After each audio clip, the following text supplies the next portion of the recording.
Good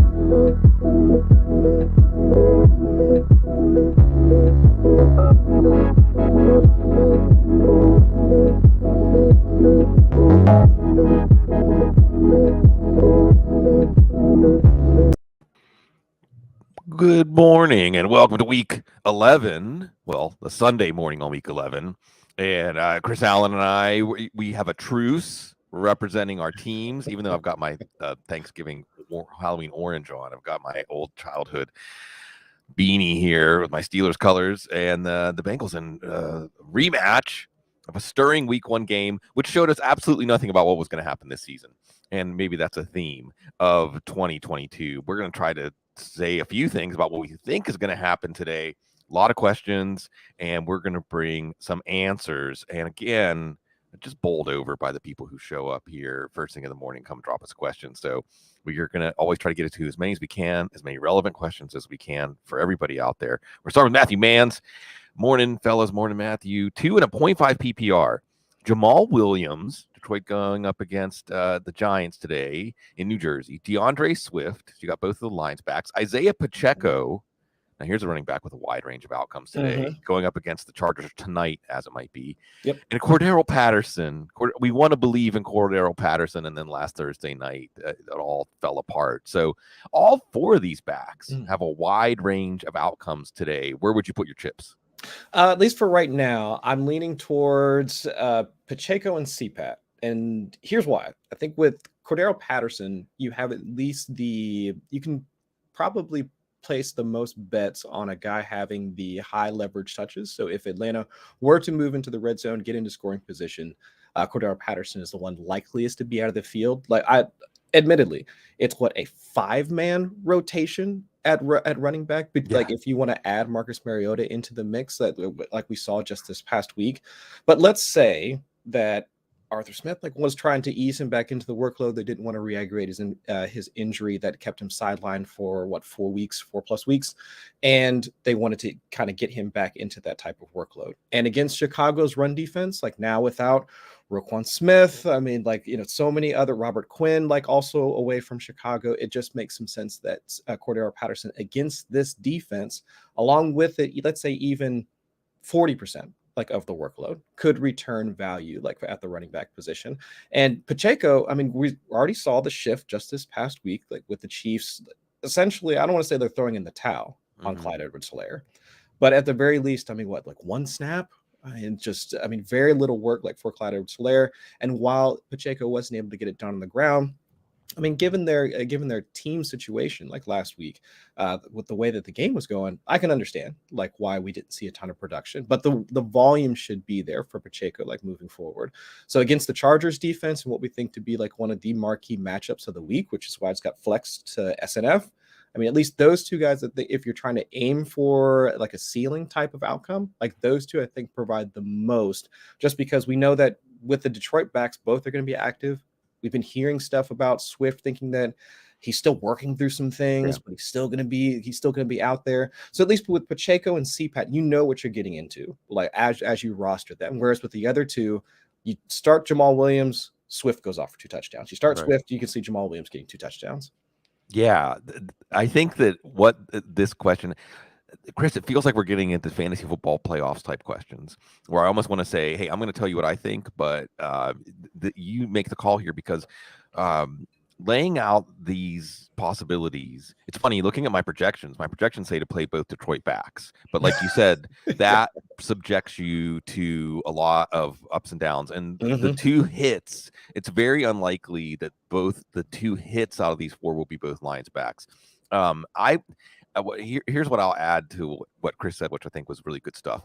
I love Cordero Patterson. I don't ever want to tell anybody to bench Cordero Patterson. I know it was so disappointing on Thursday night, but like you said, it was 4 days after his first game back.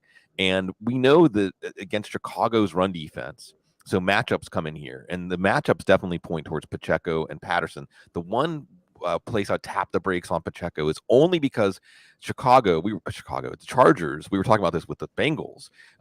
These are do or die kind of games. I think these teams know, and the Chargers should get Keenan Allen and Mike Williams back. I'm sure we'll get some questions about them.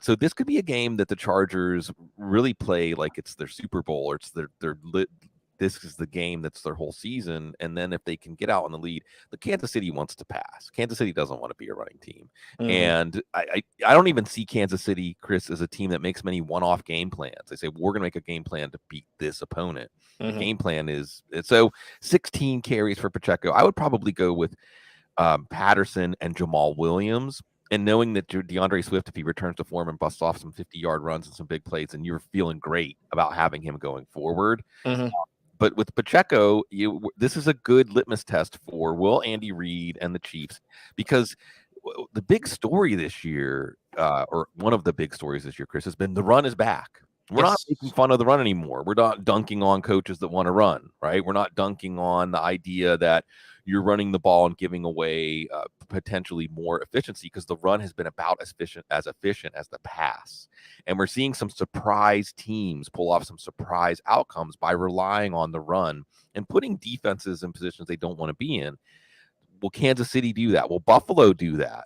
This is going to be something interesting to watch. And then you're going to have a better idea of what you have in Pacheco, or at the very least, that range of outcomes, and whether you really have a chance to get to, say, 20 carries and 2 rushing touchdowns for Pacheco, or the Kansas City is just going to be Kansas City, and it's going to be a Jerick McKinnon game. And again, the Chargers have a part in that. So, yeah, a lot of words to say that all 4 of these backs have a wide range of outcomes. Trust your gut, but place it. Cordero Patterson, play him. You'll feel good. Oh, yeah. Michael Trainer, Mark Andrews, or Dalton Schultz. Now, we heard this morning that it doesn't appear that Gus Edwards is going to play. Maybe he changed their mind in a pregame workout. But Mark Andrews, it sounds a little better. What's funny is I think Andrews got in that full practice to give that reassurance. Is that enough to play him over the very safe, solid Dalton Schultz? I think so, because the highs with Mark Andrews have been, tight end 1, wide receiver 1, like if you want to throw him into the mix in terms of pass catching options. So I think that with his ceiling and his connection with Lamar Jackson, let's assume Lamar Jackson's immune system allows him to play full game and everything, and that he's up to 100% for today's game. But still, I think Mark Andrews is the one that you would want regardless over Dalton Schultz. If there's a way that you can do it, maybe flex them both. Flex them both depending on what your other receiving options are. That's an option. You pencil Schultz in for a 5 for 55 line with, say, a 50-50 shot at a touchdown. So that's a really solid play. And I was looking over my rankings this week, Chris. It's rough out there. Yeah, believe it. It's rough out there. I was looking at my wide receiver rankings this week. And I like that you brought up the idea of flexing a tight end. Now, there aren't that many tight ends we would flex, but this is a good point. So I was looking at my wide receiver rankings this week. Here's some of the names in the 20 to 30 ranks. Tyler Boyd, Brandon Cooks, Donovan Peoples-Jones, Nico Collins. It drops off pretty quickly, and you may find that Dalton Schultz is a better flex than your wide receiver flex or your running back flex. All right, get to the Kadarius Tony question. Here we go. Start Tony over one of these AJ Brown or T Higgins. I really just want to play Tony and Pacheco for fun, win or lose. And I wanted to do a public service announcement. Fantasy football is supposed to be fun. Yeah. So it's like a multiplier, right? When you play the players that make you feel good to play them, then when they hit, like I always say, it's sharing in greatness. It's sharing in something. And also it makes it so your fingerprints are on it. So first of all, before we give our answer, I always want to encourage people to play the players you like, draft the players you like, trade for them, add them, and go with the fun angle. But is it going to be fun to have Kadarius Tony in your lineup if you put AJ Brown or T Higgins on your bench? I can't see that happening. I think those would be one of, maybe there might be a couple other guys. Let's toss Justin Jefferson on the list in terms of wide receivers that I would not want to play over Kadarius Tony. But he brings up a good point though. And you were kind of leading into it, Sig, that in terms of our excitement to want to play Kadarius Tony, the way that this Chiefs offense has been rolling sans Tyreek Hill throughout the entirety of the season, seeing Tony in this spot, without Hardman, without Juju Smith-Schuster, I get the excitement, but I would still want to play AJ Brown, despite having the rolled ankle in the first half of last week's game. But them going up against the Colts, I love AJ Brown this week. And then of course they've had the bye week. I know that going up against the Steelers, they will have Minka should be playing today, if I'm remembering correctly. And then TJ Watt is obviously back as well. So it's just the Steelers defense is at full strength, but come on, like we know the type of target share that we should expect, like with T as well. So I think those two guys, along with Justin Jefferson, you can probably make the case for like 1 to 2 others. I would say should be the guys that you would want to start over Tony today. Yeah. Look, again, my projections say don't play Tony over them. And hey, I have Tony. He's a top 15 receiver in my projection. So I'm not down on Tony this week. If you want to nudge PC to bench A.J. Brown, it would be Stephon Gilmore. If you want to nudge to bench T. Higgins, it's that he hasn't really been able. Now, the Steelers don't have a number 1 corner. So, but if T. Higgins is moved up to that number 1 spot, we haven't seen the numbers pop. I do think the Steelers-Bengals game is going to be a street fight kind of game, not a shootout. So I won't be surprised if in hindsight playing Tony, I'll put it this way, Chris, probably by the end of the first quarter, we're going to know whether we should have said Tony over everybody or, be prudent and go by because he had 90 total yards, 4 catches and a touchdown on about 40% of the snaps last week. And he's just getting integrated in the offense. So there's a chance that by the end of the first quarter or first half today, we're going to say, well, I guess you're playing Tony every week from here on out, unless it is someone like Justin Jefferson or Devonta Adams, who's a little banged up, right? When we look back at Stephon Diggs, CD Lamb, Amon-Ra St. Brown. I mean, there's not many names, and we may induct Kadarius Tony into that group tonight. So if you're feeling it, it's not right. I mean, there's enough chinks in the armor of A.J. Brown and T. Higgins in the current matchups and situations today to say you're not crazy. I get those questions. People say, "Is it crazy? Am I crazy?" No, you're not crazy. You're not crazy if you play. Now, if you play Kadarius Tony over Justin Jefferson, you're crazy. I would say that's a bit much. But yeah, no, I think you laid out the right case because I could see by the end of the first quarter, T at let's say 4 targets, 1 catch for like 7 yards. Right. And then Kadarius already has like 3 catches for like 30 yards or something like that. Or Go ahead. Where it's going to take one of those just big plays that we know T can rip off. And let's say like the third quarter, as they're trying to, either put themselves over the hump or maybe put the game away against the Steelers, that he goes up for 40 yards and a touchdown, something like that. And as we are dwelling on this question, I'm almost talking myself into telling him to play Tony over Higgins. Simply, here's the ceiling. Like, what's T. Higgins' I say this because it's the Steelers. He's going to have like 9 for 160 and 2 touchdowns. I was like buck 20 and 1. Yeah, and with Tony, what I wonder is because look, when you play the Chiefs defensively, you're just concerned about Patrick Mahomes. I mean, and Travis Kelce. And I could easily see them come out and Kadarius Tony just rip off 20, 25-yard gains on his first few touches and say, oh boy, the Chargers, they weren't prepared for this because, well, who is going to be prepared for Kadarius Tony as one of the main weapons? So I'm getting excited about this. Let's get excited about Citron Physics. Latavius Murray or Kareem Hunt in a PPR? So in a PPR, actually, I don't mind Kareem Hunt today.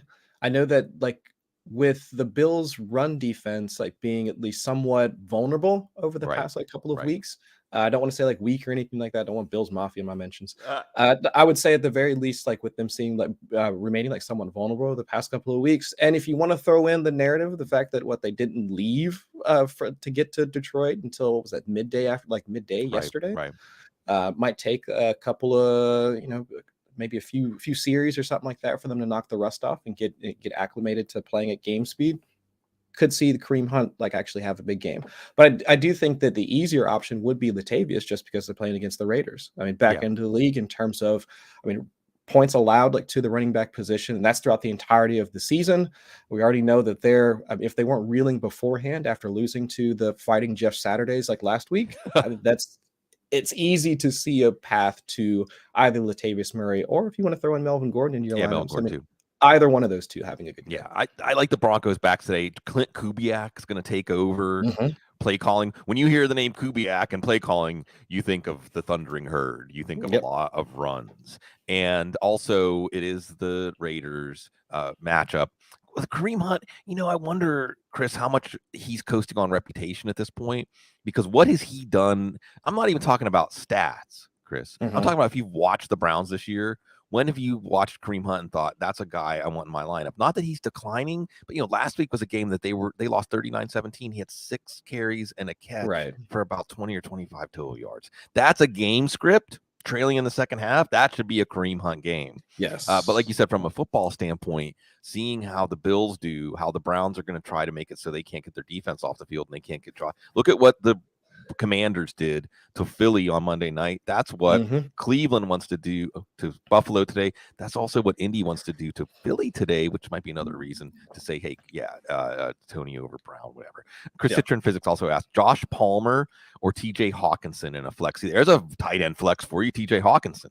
Oh, yeah, I would definitely play like TJ Hawkinson over Joshua Palmer at this point. Like we're getting some positive vibes from both the camps of Mike Williams and Keenan Allen that they should be back this week. So at least that puts Joshua Palmer back into the wide receiver 4 territory. But TJ Hawkinson right now, I think if I remember correctly, around like 48% of his routes have come from the slot. Like since he's come to Minnesota. And also he has like one of the shorter ADOTs. So let's assume that the Cowboys pass rush figures out what they're going to like. They get back to their true form. Kirk Cousins is forced to scramble, make some plays out of structure. I would assume that TJ Hawkinson might be one of the first guys that he looks to, like with that shorter ADOT.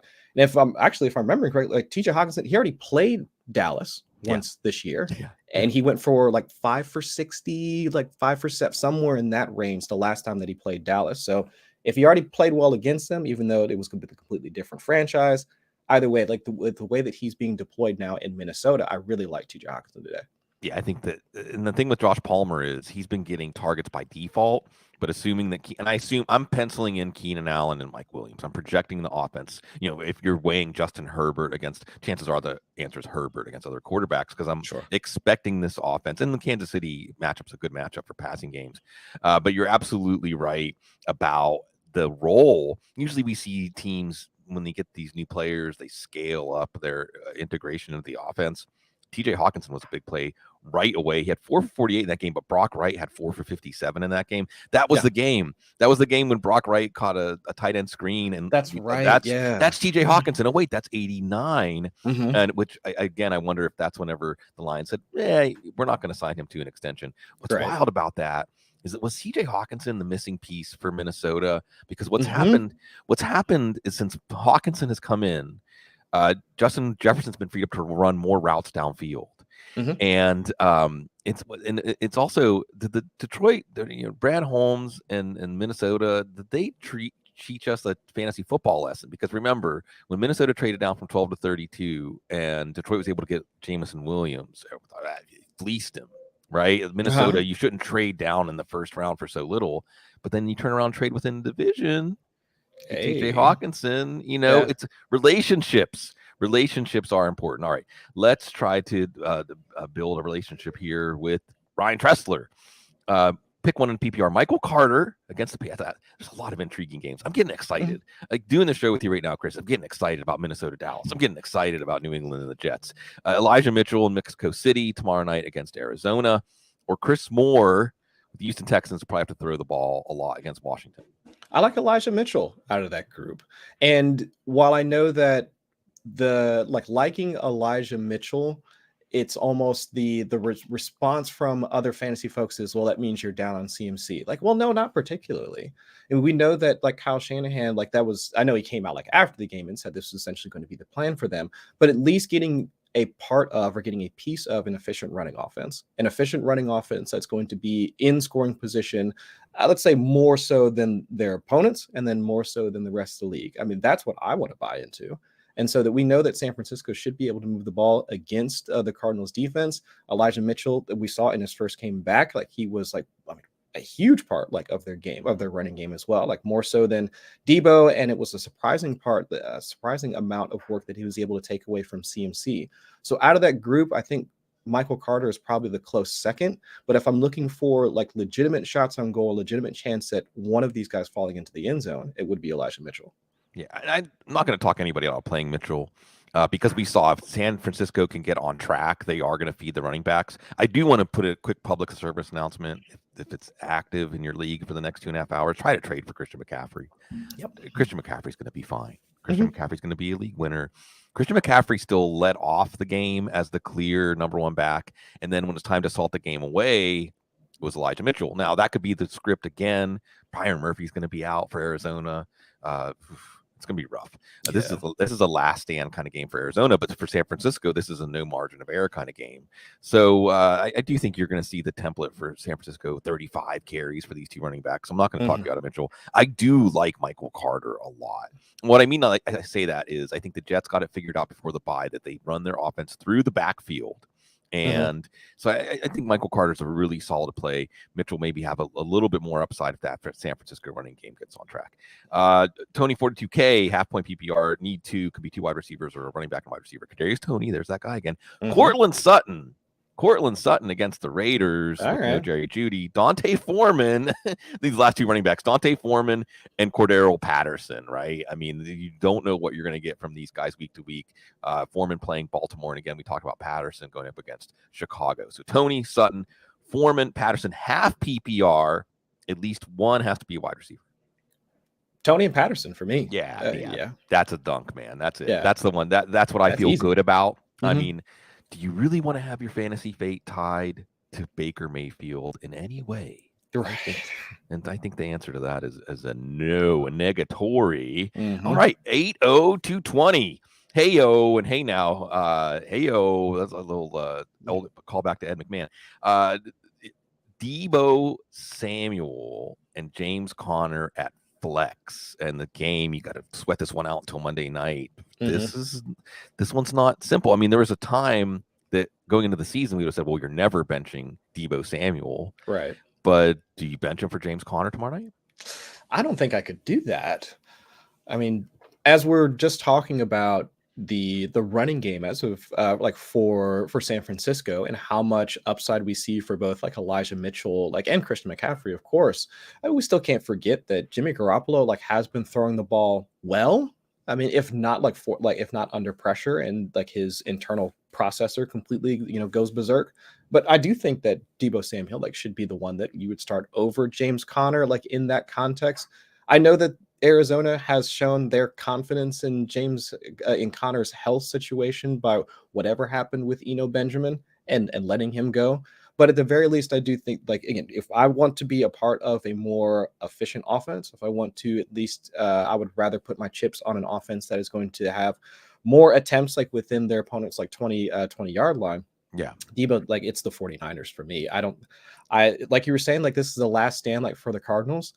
Is this the last stand for Cliff Kingsbury? And I mean, that's might be a whole other conversation, but I'm just the way things are looking right now, it's not good. Yeah, they just extended Cliff Kingsbury and Steve Keim before the season. And Kyler. That triumvirate, it's just I don't know. It's not working. Somebody's got to go. Yeah, and that's the thing. There needs to be some bloodletting. And I think it's Deebo. I just get that fear missing out with Deebo, who's getting healthier now over that hamstring. It only takes one play. We forget how good he is. He even got some touches out of the backfield last week. With James Conner, if you like Arizona to stay close in this game, because what we did see last week is Conner got 96% of the snaps, was heavily involved, 2 rushing touchdowns. So if this is going to be a back and forth kind of game, also, by the way, DeAndre Hopkins isn't a sure thing to play tomorrow night. Keep that in mind. If you're, we may see if we get to some Hopkins questions. And I think it's going to be Colt McCoy. It's hard to say. There's so many questions about Arizona. If Arizona is a competitive team and this is a back and forth kind of game, then James Conner should get to 20 plus touches. He should get a chance at rushing touchdowns, maybe. But this is also a game where San Francisco could just kind of smoke them. And still, James Conner is going to get you 10 to 12 points. The other thing with James Conner is there's always that risk of in-game injury with James Conner. So yeah, I'm just playing James Conner doesn't give me the warm fuzzies the same way that, hey, if I'm going down with Deebo Samuel, we're getting to that part of the fantasy football season, right, Chris? It's if I go down with Deebo, I'd rather go down because I played Deebo Samuel than go down because I didn't play Deebo Samuel. Yes. Right? Yeah. That's where we come back to. Barry Hickethier, Mike Williams, Josh Palmer, or drop Palmer to play Marquez Valdes-Scantling. Oh, I'd say Mike Williams for sure. Yeah. And I don't know if really adding MVS does much for your squad. Even as a flex, he is a deep flex. Yeah, I think I would consider guys like Devin Duvernay. Sure. I mean, that's the same kind of play, right? It's the same, or Darius Slayton. You're just hoping for one play, basically. Yeah. I think it's Mike Williams. Mike Williams has earned that respect as long as he's active. So keep Mike Williams, and I would hold on to Palmer just in case Williams is a surprise inactive. Then you want to go with Palmer. Dave Malone. Foreman or Melvin Gordon. We've talked about, and I like that he added the reasons. Foreman's got That's the volume, context, yeah. volume and momentum, but is in a tough matchup where Gordon's going to get less volume, but is in a better matchup. No, I think Gordon is the one that I would lean more towards. Like I get the volume that Carolina is going to be able to provide, but we saw how many. But Foreman, my problem with Foreman is that he doesn't add anything in the passing game. And while that's not like a massive deal for a lot of running backs, but think about how much reliance he's going to have on just the Panthers being able to get into scoring position. And how often do we think that's going to be able to happen against this Ravens defense now? That's this, almost fully operational battle station that is the Ravens defense. Yeah. Right? With the additions that they've made, the guys from injury that have returned. I mean, Ojabo and everybody coming back. It's just, how do we expect the Panthers to be able to get inside the 20-yard line? Let's say even past like the 50-yard line. So I would lean more towards Gordon. I mean, this is more of a team that, at least while dysfunctional, is functional enough to move the ball more so than the Panthers. So I would lean more towards Gordon. I'm worried about the Panthers. And the thing is, the Panthers, I've been burned a few times fading Dante Foreman already this year because when he gets his 26 carries and 100 and whatever yards, but I just think against Baltimore, that's not in the cards, that game script. Speaking of the cards, Dan Matichero, 6-point pass touchdown, 40-plus yard TD bonus. If Kyler doesn't go, Jimmy G or Colt, or play a Taylor Heineke or Marcus Mariota ahead so you don't have to have the headache. Ooh, I mean, I like Jimmy G. Yeah. I do like Jimmy G, like out of that group, but you can make the case for Taylor Heineke. No Derek Stingley. Yeah, no Derek Stingley. Like for Houston, we know that Terry McLaurin is hot. We know Curtis Samuel can rip off a long play. While they are more apt to run the ball, like once they get into the red zone. I mean, with the way they were playing last week, I mean, they had how many? It was 12 of 20 or something like that, or like over 60% like third down conversion rate, which is ridiculous, like in and of itself. But yeah, I could make the case for Taylor Heineke, but I think Jimmy G is probably the easiest of that group to start. Yeah, I think so too. And the thing about Jimmy G, if you want some nudge or warm fuzzies, when you play Jimmy G, you're effectively getting a share of McCaffrey and a share of Kittle and a share of Brandon Ayuk and a share of course, Deebo Samuel. Speaking of Deebo, real quick for Mike Mitchell, Tony over Deebo. I feel like this is the Spider-Man meme. Oh, yeah. Tony and Deebo Samuel. Yeah. I think in that one, I think I lean Tony. Yeah, I think so too. And I think the reason you lean Tony is there's just more of a shootout possibility. There's more of a chance of those numbers just going off the charts in both offenses for the Chargers and the Chiefs, like a good old AFL kind of shootout game where San Francisco, and that's the interesting thing you mentioned, Taylor Heineke too. Washington wants to also run the ball a lot. San Francisco wants to run the ball a lot, but I see Kansas City maybe not caring about running the ball. Yeah. All right, let's see what some other players we can get here. Shake and Bacon 145. Go with Kenyan Drake if Gus is definitely out, and we'll find that out here in about an hour. Or Chris Olave and I will say this: I think the Rams and the Saints is going to be the most miserable offensive game this week, and one of the 10 most miserable offensive games this season. If Gus is out, I would lean Kenyan Drake. Yeah, I think that's the easier one. And I 100% agree. Like with everything that we're hearing out of just Saints camp, like the video with Jameis Winston being upset. I mean, with Andy Dalton not playing well, I know Chris Olave is probably the only thing that's working for them at this point, like on offense. I mean, of course, minus your sprinkle of Alvin Kamara, and hopefully he can get back on track. But I do think with the workload that we should expect, like from Kenyan Drake, again, assuming Gus Edwards is out, I would lean his direction. Yeah, I think so. I think that to me is a pretty straightforward question. All right, Rob Monticelli needs to sit one. Darnell. Yeah. Darnell Mooney. Now, I mean, I think AJ Terrell is back this week. Don't quote me on that. I need to look that up, but I'm pretty sure he's back. And this is a PPR. Darnell Mooney, Paris Campbell, very interesting, going up against Philadelphia, and Jamal Williams, who we talked about. And PPR changes the optics on him a little bit. Sit one for Rob Monticelli. I would say let's go ahead and sit Mooney. Yeah, I think that's the answer. I think that's the one answer. that I would sit the most, even though I guess I can understand like the target distribution between Alec Pierce, Paris Campbell, and then even Michael Pittman. That can be somewhat volatile week to week as the Colts figure out what their identity is going to be, at least as a passing game moving forward. But at least we saw last week, like with Matt Ryan back under center, he was more willing to look Campbell's way. Mm-hmm. So I think while it's again one game sample, totally understand it, I would at least be a bit more comfortable starting Paris Campbell and of course Jamal Williams for the reasons that we already stated earlier in the show. Yeah, I'm playing Jamal Williams just because you're going to get automatic goal line carries in a game where the line should generate a few. And to me, it comes down to Mooney or Campbell. And I think that the tiebreaker here is with AJ Terrell back, plus, and I put this out there. I mean, chances are if you have Cole Kmet, if you're asking whether to play Cole Kmet, he's the answer, right? I mean, it's not Kmet over Hawkinson. It's not Kmet over Dalton Schultz. It's not Kmet over Kelsey and Andrews and so on. Probably not over Kittle. Yeah. But my point is this. Let's not forget all this Justin Fields stuff has been awesome. I mean, it's a great story and something we need to remember for years forward that, first 3, 4, 5 weeks, if something's not working out, don't give up. Yeah. Especially when it comes to these running quarterbacks and young quarterbacks.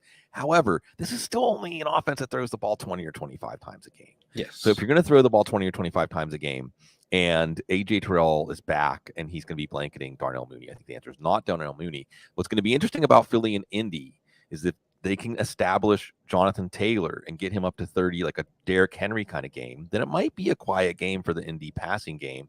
But if Philadelphia can dictate the script of this game and force Matt Ryan to throw more, then that's a lot of Paris Campbell with Michael Pittman facing James Bradbury or Darius Slay. Mm-hmm. All right, Dane M., good morning. Good morning. Need one in a flex. Isaiah Pacheco, and this is a chance for us to talk a little bit about the Steelers passing game. George Pickens, Allen Robinson. Okay, we can put a line through Allen Robinson. Yeah. Pacheco or Pickens?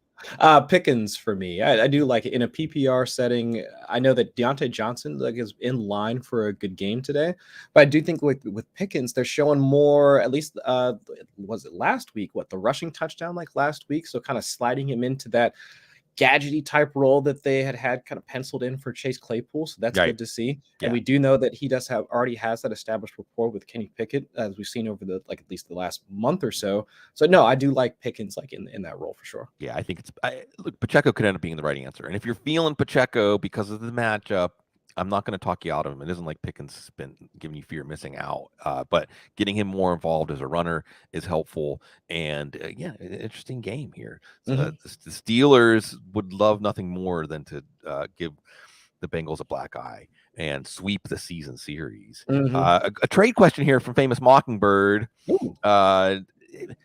Basically, it is this. He has Jalen Hurts and can get Kenneth Walker for Justin Fields and Miles Sanders. Should he do it? I would ask for a little bit more at this point. Like with Justin Fields playing as well as he has, I get the fact that you have Hurts, so he's not really a necessary asset for your team. And with the run out that the Eagles have over at least the remainder of the fantasy season, for our purposes, he should be the guy that's always going to be in your lineup. But if he's been playing this hot to the point where he's had just literally overall QB1 weeks, not weeks, I would ask for a bit more than Ken Walker. I understand wanting Ken Walker at this point, but I would ask for just a bit, especially considering you can't even use him today. But I would ask for a little bit more, but I get the idea. Yeah, I'll echo what Chris said. Say counter, nibble, do it. Don't reject and counter. We're getting into the art of trading, right? Yeah. Don't reject and counter, just counter. And then if the counter isn't taken, I'm assuming this is a redraft league, but even if it's a dynasty league, I think you do that. And then I want to just put out a PSA here on Justin Fields and why I think it's good to trade Justin Fields now is that he has a week 14 bye and he has Buffalo and Philadelphia outdoors in weeks 15 and 16. So it's possible that even though Justin Fields might be responsible for getting you to the playoffs, now you're getting into, and even in week 13 against Green Bay is also outdoors. Next week against a very tough Jets defense, outdoors. We're getting into the winter weather part of the calendar when sometimes the weather, if they had Chris, if it had just been like 2 to 3 feet of snow, we would be talking about bench your Bills, right? Yes, It's going to be a Nick Chubb game, right? So I have a little bit more caution there. Whereas with Justin Fields, and again, he's on the other side of one of those games against Chicago, but you have him playing against Dallas. You have him playing against Tennessee. I think you have better matchups for him. And I know that in week 15 and 16, if I get Hurts or Fields questions where I do my rankings, I'm going to have Hurts ahead of Fields. So this is a chance to get something out of Miles Sanders is still a pretty dicey week to week play. Whereas with Kenneth Walker, you still have a great possibility of him being a league winner. Oh, yes. So I like the idea of trading Fields this week.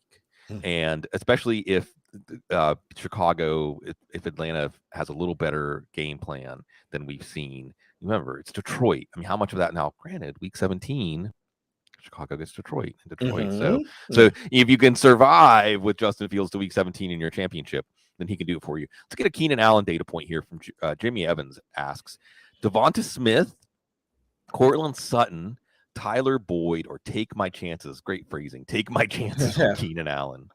I think out of that group, I do like Devonta Smith. I mean, obviously like Tyler Boyd. But I think with the way that that offense needs to operate, like with Keenan Allen, like in the lineup, with them need to be able to convert like third and shorts, third and longs. I mean, that's Keenan Allen's game. And since we were talking earlier about like Joshua Palmer being more on the downside, like a wide receiver 4-ish, like barely even a flex option, to be quite honest. I would take my chances with Keenan Allen out of that group. Yeah, I think the answer, I'm going to put a line through a couple of the players here, right? I think that you got down to the two, and with Keenan Allen, you just have that really wide boom bust range of outcomes, simply because we've seen that in his first week back. This time, hopefully they got it right. But in his first week back, we've seen some disappointment over the last few years. Devonta Smith is going to be interesting if we do see AJ Brown and Stephon Gilmore locked up. Tyler Boyd, I feel like Cincinnati Pittsburgh is going to be an underperforming game, like bet the under, right? I mean, this is a game I think that's going to be disappointing. Cortland Sutton, it's always possible, but we're only still talking about possibilities with Cortland Sutton. So I think it comes down to Smith or Allen. I think Allen does give you a better shot at that 10 for 100 game, but also jogging off the field after the first series and sitting on the bike for the rest of the night. So if you can tolerate that, then I think Allen's a call there. But I do think this could be a big Devonta Smith game. We'll see. The Eagles pass offense without Dallas Goedert is something we're going to watch. D-Cup asked, drop one of Zeke Hunt or Rachaad White to pick up Tony. Yes. How was he out there? I mean, I don't have any fear. But with Zeke, real quick, since Zeke was up in that question, any appeal for Zeke likely back against Minnesota this afternoon? No, not really. I mean, Minnesota's rush defense has actually played like pretty stout over the past few weeks. And of course, he's probably the one that's going to fall into the end zone, like should they get like inside the 5. But I think overall, he doesn't really add a ton like as a pass catcher. We've seen that so far. I would look, if I was going to roster any of the Cowboys guys, it would be, of course, like CeeDee Lamb, Michael Gallup, Dalton Schultz. Yeah, those guys. With Zeke, you're just hoping for a touchdown. I mean, I just don't think it's going to happen. All right. See if we can get a few more in here in the last 5 minutes. The lightning round. Daniel Smith, bench 1. Derek Carr, Matthew Stafford, Matt Ryan. Bench 1, Stafford. Yeah, I made the joke. Did you ever see Garfield without Garfield? Remember that was a thing on the internet? Oh yeah, That's the Rams offense. The Rams offense without Cooper Kupp. It's just depressing. It's just going to remind us how depressing everything is. No, it's not. The answer is not Matthew Stafford. John Thompson gives us a good DeAndre Hopkins data point. Need 2 wide receivers running back in the flex. Basically, it's how much do we trust Nuke Hopkins that he won't get to 0? So Amon-Ra St. Brown's in as one of your wide receivers. Yep. Let's say T. Higgins is in as one of your other wide receivers there, and your running back. Let's just say Ramondre Stevenson. Or we can talk about Stevenson and Sanders and weighing that out. But would you leave Hopkins in? And this is just I want to address this for folks out there that are weighing this, because I went and picked up Keontae Ingram and moved DeAndre Hopkins to a flex in one of my leagues just so I have something. Now, DeAndre Hopkins does give you, again, especially if this is a game that Arizona's trailing, and Colt McCoy can keep DeAndre Hopkins. We saw last week. Colt McCoy can keep his stock just fine, the 10 catches and so on. So how much are you willing to risk DeAndre Hopkins with Miles Sanders or Ramondre Stevenson being the safe play you would plug in a flex over him?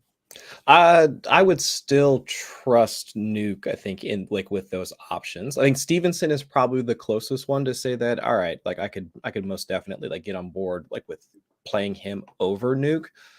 Just given the amount of, I know that Damian Harris, like he might take a decent amount of the rushing portion away, but like the pass catching portion, I think is, I mean, that's Stevenson's like without a doubt. So I would say that like, but with the lack of upside, like with either of those two, it's not like we're expecting Stevenson to rip off like a 50-yard touchdown against this Jets defense or anything along those lines. I think Nuke still provides like the most, like the higher ceiling between any of the other options that you might have waiting on your bench to start over Nuke at this point. Yeah. And to your point, I mean, Colt McCoy has been able to keep this offense on schedule like this year, and we saw it last year too. So now that I would have no problems if it does wind up being Colt McCoy. It's just more about waiting to, I guess, see more reports as to what his status, what Nuke's status is going to be for the game. Yeah, and Famous Mockingbird pointed out in the chat room that Dr. Gene said Hopkins has a pretty good history of playing through soft tissue injury. Also, Hopkins' game, he's not a speed receiver. His game isn't necessarily predicated on that explosion and acceleration. Yeah. So I would be okay with Hopkins over Sanders in this case. And with Ramondre Stevenson, you mentioned it, he's the passing game back. And I look at this like the way we're looking at Tyler Higbee today, where the offense will struggle the struggle target, right? Who's the struggle target? Jacoby Myers and Ramondre Stevenson. Those are the guys I think that you're going to see getting a lot of targets today for the Patriots. I got to get this one in just because I want to broadcast signal boost. Nico Collins this week. Oh yeah. Spoiler: Darnell Mooney or Nico Collins. Nico Collins. Yeah. 10 targets, if I remember, like 10, 11 targets last week. In his first game back, or second game back. Regardless, I think there's something brewing here with Nico Collins. I think you're going to see maybe as soon as this week, but certainly by the end of the season, he's going to be the number one receiver for this team. And he looks like a number one receiver. Remember, Brandon Cooks, putting them two together. He's fallen out of favor with the team. Yeah. So I'm telling you, folks, Nico Collins, and it's against Washington this week. So these are all good things. We haven't talked about this is to put a punctuation mark on the Carolina talk. Mike Williams, Rondale Moore, or DJ Moore in a PPR. Mike Williams. Yeah, I think that he's gotten that respect for us. And Rondale could be okay. Someone mentioned Hollywood Brown in a question, Chris. I'm not waiting around on Hollywood Brown, but does Hollywood Brown's potential return, maybe we'll get clarity on that before the games kick off today, but I don't think so. Does that add into the Rondale Moore outlook when you're weighing him in a question like this morning? It does, but I guess not in the sense that he takes away the ceiling that Rondale Moore would have had, and we saw some of that this past week with some of the downfield catches that he was making. So, if I would say out of that group, I would say still Rondale Moore probably has as just a decent floor as the rest of them. But I think if I am aiming for that floor ceiling combo, it's Mike Williams without a doubt. Yeah. So the real thorny injury questions, going to get a couple of these in just because, just give folks a little more guidance to our thoughts. And a Kyler conundrum, great use of conundrum. Start Kyler, wait and start him without any other option, or start Marcus Mariota today against Chicago. I guess it depends on if you can't get your hands on Colt McCoy, because I think if you had to force Colt McCoy, I would drop Mariota for McCoy. Yeah, I would be fine dropping Mariota for McCoy. Yeah, so I would still probably wait on his status because, like Mariota, he's fine, right? But like we were just talking earlier, it could be Cordero Patterson, it could be Caleb Huntley, it could be Tyler Algier, it could be Avery. I mean, it could be one of like 5 different dudes. Like once they get into the red zone, so it's like, I don't want to have to deal with that. Yeah, but if it just gun to your head, I don't want to get grim with it. If you couldn't get McCoy and you have to choose between Mariota and rolling with a potential 0 for Kyler, or maybe a big game for Kyler, which way would you go?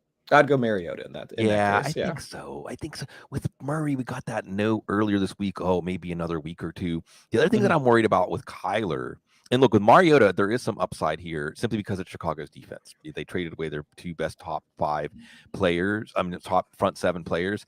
And since Justin Fields, the switch has been flipped for him, these Bears games have turned into high-scoring games. Right. They've all been high-scoring games. So you might be able to catch some momentum off that. What I'm worried about with Kyler is with his playing style, I don't want him out there with a gimpy hamstring. Right. And I could easily see him test it and say it's okay. But, when Nick Bosa's coming at you and your body just reacts out of self-preservation, then it might not feel so. So, if Kyler was more of a classic drop back quarterback with coming in with a hamstring, I'd say, maybe I'd wait for, if it was he had like more of a Jimmy Garoppolo playing style or even like a Joe Burrow playing style, I'd be less worried about him. So we'll see. We shall see. Any questions, anything as you were setting your lineups, Chris, that you were concerned with or that kept you up at night? I think it is the Indianapolis pass catchers, I think, for this week, just because, and also the Philadelphia guys. So I know that we're excited. Like some folks are excited about AJ Brown. Sure. Devonta Smith getting more targets, but what's the fallout? What is this Dallas Goedert fallout going to be? And does this bring Quez Watkins in as a possible flex option? I mean, I've heard some buzz about Zach Pascal just because of his run blocking ability. So it's just, what's the fallout going to be for the Eagles as they try and rejigger things on offense, but then also on defense too, as they've brought in a number of, notable vets in order to plug up their interior, the defensive line too. Yeah, talk about responsiveness. And maybe is it too Howie, responsive, man. overreacting? Yeah. He's in it to win it. But yeah, you're right that Philadelphia pass offense. I like Quez Watkins. I really like. I think Quez Watkins could be a player we're talking about on the waiver wire next week. Maybe if you have an extra roster spot, get him in there. Although maybe we could see the Eagles say we're going to beat other teams to the punch. We're going to establish the run. They did it last year with Miles Sanders. When are they going to make Trey Sermon active and make him part of that? And then we'll watch the tight end. I'm excited to see Tyree Jackson get some snaps. Excited to see Grant Calcaterra get some snaps at tight end there. And we continue to watch it all. And as we go forward, all of these games and players will continue to give us this wide range of outcomes because we've seen now with all these teams establishing the run, when they're successful, they shorten the game, they limit possessions, they lower the upside, and we have that possibility in so many games. So it's testing, folks, which is all the more reason to trust your gut. But we appreciate that in addition to your gut, you bring in football guys and all the great tools, all the great writers, all the great things we have for you. We appreciate everybody turning out on a Sunday morning. And we're going to ride this out. It's down to do or die for not just NFL teams, but our fantasy teams. And we're going to live or die with you always. And football guys, we're happy to serve you because you're so classy.